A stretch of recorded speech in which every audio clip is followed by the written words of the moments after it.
বন্ধুত্ব করতে যেমন বয়স লাগে না, বন্ধু পেতেও তেমন স্কুল কলেজে পড়তে হয় না। Hey everyone, welcome back to my mini blog. বন্ধুত্ব করতে আসলে কোনো বয়সের প্রয়োজন হয় না, আর স্কুল কলেজেরও প্রয়োজন হয় না। সেটা আমি পেয়েছি অহনকে স্কুলে নিয়ে গিয়ে। আমরা মারাও এখন খুব ভালো বন্ধু। তাই ওই দিন হুটহাট করে প্ল্যান করে চলে গিয়েছিলাম রংদের বাসায়। কর্মব্যস্ততার জীবনে আমরা এত ব্যস্ত হয়ে গেছি যে আমরা নিজেদেরকে নিজেরাই সময় দিতে পারি না। মা হয়ে যাওয়ার পর পুরোটা সময় মারা তার সন্তানকে দিয়ে থাকে। ওই দিনটা শুধু ছিল আমাদের। বাচ্চারা একদিকে খেলাধুলা করছিল আর আমরা এখানে লুডো নিয়ে বসছিলাম। অনেকটা বছর পর লুডো খেললাম এত মজা করে। তারপর পিঙ্কির হাতের এই মজার চাটা খেলাম। আচ্ছা, তোমাদের কি চা পছন্দ, দুধ চা না আদা চা? আর বাসাটা আমার খুব ভালো লাগছে, অনেক সুন্দর করে সাজিয়ে রাখছে। ফুল গাছপালা বরাবরই আমার খুব ভালো লাগে, বাসার ভিতরে থাকলে তো আরো বেশি সুন্দর লাগে। তারপর তিনজন মিলে চলে গিয়েছিলাম হাঁটতে। তাদের বাসাটা যেহেতু পল্লী বিদ্যুতের ভিতরে, তাদের এরিয়াটা বেশ সুন্দর। তিনজন মিলে রান্না বাড়া করলাম,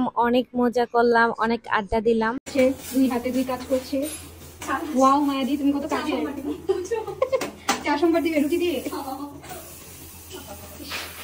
এরকম কাজের বান্ধবী পাওয়া ভাগ্যের ব্যাপার। তুমি আমার পাশে গিয়ে কাজ করবে?